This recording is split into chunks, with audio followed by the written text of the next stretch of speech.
పూరి జగన్నాథుని రథోత్సవం 7వ తారీఖున ప్రారంభమైన నాటి నుంచి అటు పూరిలోనే కాదు ప్రపంచవ్యాప్తంగా అనేక చోట్ల రథోత్సవాలు జరగడంతో పాటుగా పూరి జగన్నాథ స్వామికి సంబంధించినటువంటి ఉత్సవాలు అనేక ప్రాంతాల్లో జరుగుతున్నాయి. మనం విజువల్లో కూడా చూడొచ్చు. అదేవిధంగా శ్రీ శ్రీ శ్రీ జగన్నాథ స్వామి వారి దశావతారాలకు సంబంధించి విశాఖలో ఉన్నటువంటి ముఖ్యంగా ఇది టర్నర్ చౌల్ట్రీలో ఏర్పాటు చేసినటువంటి ఉత్సవ విగ్రహాలను కూడా మనమైతే చూడొచ్చు. నిత్యం భక్తుల రద్దీ ఇదే విధంగా ఉంటుంది. ఎందుకంటే ఇక్కడికి సంబంధించి ముఖ్యంగా చూస్తే పూర్ణ మార్కెట్లో ఏర్పాటు చేసే సమీపంలో ఉన్నటువంటి ఈ టర్నర్ చౌల్ట్రీకి ఎంతో ప్రాధాన్యత ఉంది. పూరి జగన్నాథ స్వామికి సంబంధించి దశావతారాల్ని 10 రోజుల పాటు వివిధ అవతారాల్లో ఇక్కడ దర్శనమిస్తూ ఉంటారు అనేక మంది భక్తులు. ఎందుకంటే ప్రతి ఒక్కళ్ళు కూడా అంత దూరం వెళ్ళి స్వామివారిని దర్శించుకోలేరు కాబట్టి ఉత్సవ విగ్రహాలని ఏర్పాటు చేసి మరి ఎంతో వైభవయుతంగా ఇక్కడైతే చేస్తున్నటువంటి పరిస్థితి కనిపిస్తుంది.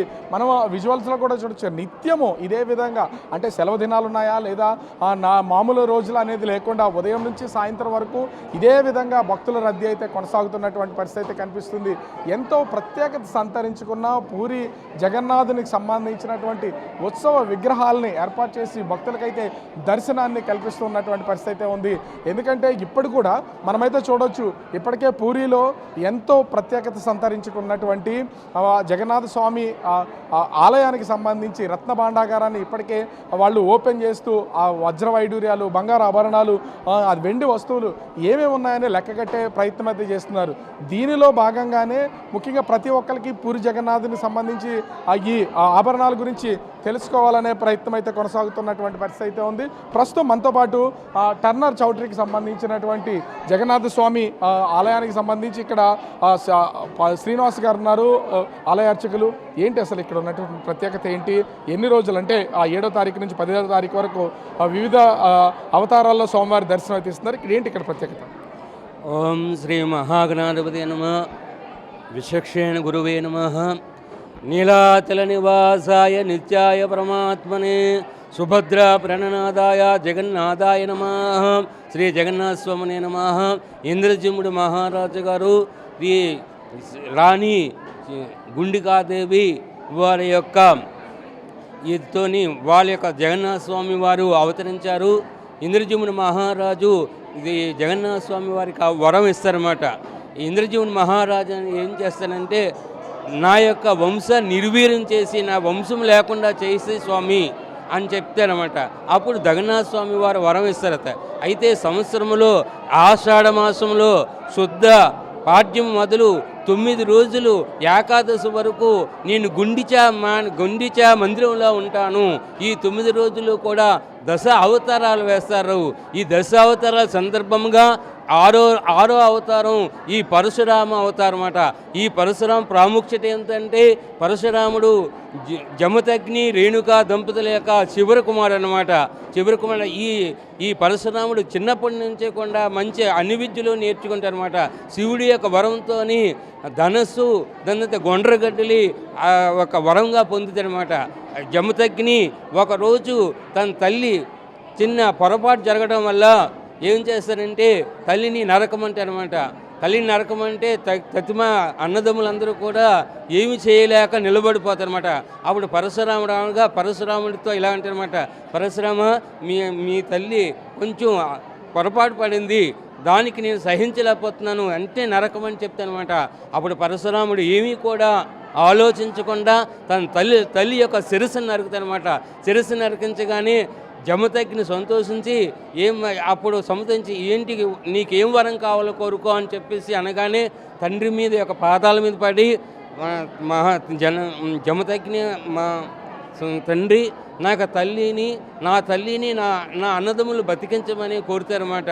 అంతకు మించి నాకేమి అనగానే జమదగ్ని సంతోషిస్తారన్నమాట. ఆ విధంగా ఈ పరశురాముడు చేస్తారు. అలాగే ఈ జమదగ్ని ఏం చేసి అర్జునుడు అని ఉంటారన్నమాట. కీర్తనార్జునుడు అనే అర్జునుడు ఉంటారన్నమాట.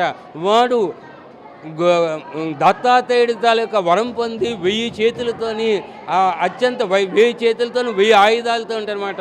ఆ 1000 ఆయుధాలతో వస్తే ఎంతో బలం, ఎంతో తేజస్సు, ఎంతో బలంతో ఉంటారన్నమాట. ఆ బలంతో విరవీగుతూ ఉంటారన్నమాట. విరవీగుతూ ఉంటే ఒకరోజు జమదగ్ని ఆశ్రమంలోకి వచ్చి తన యొక్క ఆశ్రమం యొక్క సేవలు పొంది తన ఆవును దూడను కూడా అడుగుతారన్నమాట. అప్పుడు జమదగ్ని ఏదో ఈ హోమంతాల సమిధుల గురించి బయటకు వెళ్తే వాళ్ళ అమ్మగారు ఈ ఆవు దూడ మాకు ఇంద్రుడు బహుమతిగా ఇచ్చారు, దీన్ని మేము ఇవ్వలేము, ఇంకేమైనా ఇవ్వగలం అంటే అప్పుడు ఈ కిరాతక అర్జునుడు ఏం చేస్తారంటే ఆవు దూడను బలవంతంగా తీసుకెళ్ళిపోతాడు. ఆ విషయం తెలుసుకొని పరశురాముడు మహేష్పతి ఆ యొక్క రాజ్యం కోట దగ్గరకు వెళ్ళి ముందు చెప్తానమాట, నా ఆవు దూడ మాకు ఇవ్వు, లేదా నువ్వు విడిచి వెళ్ళిపోమంటే అర్జునుడు ఏం చేస్తాడంటే, అర్జునుడు అంటే ఈ భారతంలో ఉన్న అర్జునుడు కాదు, కిరాత అర్జునుడు. ఈ అర్జునుడు ఏం చేస్తాడంటే నువ్వు నాతో యుద్ధం చెయ్యు అంటే అప్పుడు యుద్ధం చేసి దానికి 1000 బాహువులు 1000 చేతులు నరికి ఆవును దూడ తీసుకెళ్తారన్నమాట. తీసుకుని అది ఇస్తే అప్పుడు జమదగ్ని మహారాజు అంటే నువ్వు బ్రాహ్మణుడువు, అందులో రాజు కూడా ఉన్నావు, నువ్వు ఈ యొక్క పుణ్యక్షేత్రాల్లోని సందర్శించుకొని రావని చెప్తారన్నమాట. పుణ్యక్షేత్రం సందర్శించుకొని వెళ్ళి వచ్చేసరికి ఆ అర్జునుడు తన యొక్క కుమారులు ఏం చేస్తారంటే జమదగ్ని యొక్క శిరస్సును నరికేస్తారన్నమాట. శిరస్సును ఆ విషయం తెలుసుకొని ఆ యొక్క రేణుకాదేవి ఏం చేస్తుందంటే 21 సార్లు తన గుండెలు బాదుకుంటుందన్నమాట. బాదుకోగానే అప్పుడు పరశురాముడు ఆ విషయం తెలుసుకొని 21 సార్లు ఈ రాజ్యంలో ఉన్న రాజులందరినీ కూడా, అర్జునుడు అనేవాడు రాజు అనమాట, ఈ రాజులు చెడుగా ఉన్న రాజులందరినీ కూడా సంహరించి ఆ 5 యొక్క నదులు ఏర్పాటు చేసి ఆ రాజుల యొక్క రక్తంతో తన తండ్రికి అయిన జమదగ్నికి తర్పణం చేస్తాడనమాట. రక్తంతో తర్పణం చేసి శాంతిస్తాడనమాట. ఆ విధంగా ఈ పరశురాముడు మహాభారతంలో భీష్ముడికి, అలాగే అర్జునుడికి, అలా ద్రోణాచార్యులకి, దాని తర్వాత కర్ణుడికి కూడా ఈ యొక్క విలువిద్యలు కూడా నేర్పుతారన్నమాట. ఈ యొక్క అవతారం ప్రాముఖ్యత అది. ముఖ్యంగా చూస్తే ఇక్కడ ఏర్పాటు చేయడానికి అట్లా రీజన్ ఏంటి? ఇంతమంది భక్తులు వస్తున్నారు కదా, ఎన్ని సంవత్సరాల నుంచి జరుగుతుంది? ఇది సుమారుగా ఇంద్రజీవుడు మహారాజుకి ఇచ్చిన వరం అన్నమాట. ఇది జగన్నాథ స్వామి ఇంద్రజీవుడు మహారాజుకి ఇచ్చేనంత, నువ్వు నాకు నా వంశాన్ని తీసేవండి, ఎవరైనా వంశం కావాలి, ఆస్తులు కావాలి అనుకుంటారు, కానీ ఆ రాజుగారు ఎంతసేపు నా యొక్క వంశం తీయమని అని చెప్పి అప్పుడు జగన్నాథ స్వామి నుంచి 9 రోజుల పాటు ఉంటాను, ఈ 9 రోజుల పాటు ఎవరైతే దర్శించుకుంటారో వాళ్ళకి ధనధాన్యాలు, ఐశ్వర్యాలు, ఆదిత్యాది నవగ్రహ దోషాలు తొలిగిపోయి సుఖశాంతులు, ఐశ్వర్యాలు సిద్ధిస్తాయి. అందుచేత ఈ యొక్క వరం పొందడం వల్ల ఈ ఆషాఢ మాసంలోని 9 రోజులు కూడా దశావతారాలతోని స్వామివారు దర్శనిస్తూ ఉంటారు. అన్ని అవతారాలు దర్శనం ఒకేలాగా ఉంటుందో మొత్తం భక్తులందరూ? ఒకటి మత్స్యావతారం, మొదటి మత్స్యావతారం, కూర్మావతారం, వరాహావతారం, నరసింహావతారం, పరశురామావతారం, రామావతారం, కృష్ణావతారం, కలికి అవతారం, అదే శేషపాన్ప అవతారంలో కూడా దర్శనం ఇస్తారన్నమాట. అయిన తర్వాత తిరుగు రథయాత్ర చేస్తారు, స్వామివారిని యథాస్థానంలో పెడతారన్నమాట.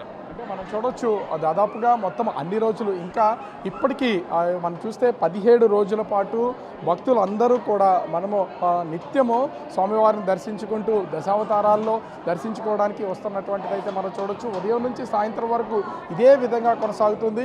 పూరిలో ముఖ్యంగా పూరి జగన్నాథ ఆలయంలో 19వ తారీఖు వరకు ఈ రథోత్సవం సంబంధించినటువంటి ఉత్సవాలు కొనసాగుతుంటే విశాఖలో ఉన్నటువంటి టర్నల్ చౌట్రీ ముఖ్యంగా ఇక్కడ 7వ తేదీ నుంచి 17వ తేదీ వరకు మొత్తం 10 రోజులు ఈ దశావతారాలకు సంబంధించింది అయితే జరుగుతుంది.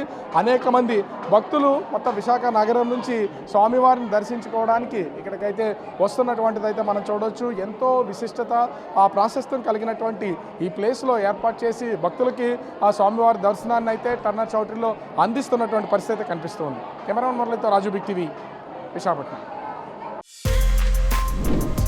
For more videos like this, subscribe Big TV channel.